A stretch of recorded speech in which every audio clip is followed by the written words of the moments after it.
All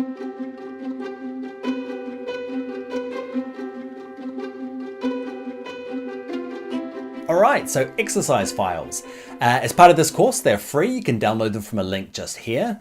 Now, as part of this course, in addition to the exercise files, I have something called the completed files. And it just means at the end of every video, what I do is I save where I'm up to, okay, and upload it to every video. So you'll see a link on the page somewhere for that. You'll be able to download it, and it's helpful for you if you are doing the same video and yours just not coming out the same. And you're like, how did he do that? Okay, or why is mine different? You can open up my file, compare it with your file, and just see what the differences are. Okay, they're called completed files.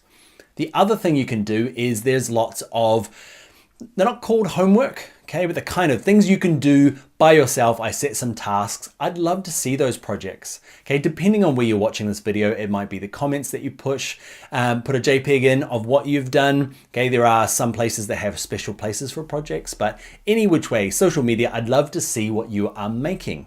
Okay, the last thing I like to do, it's a bit early, I know, but a review.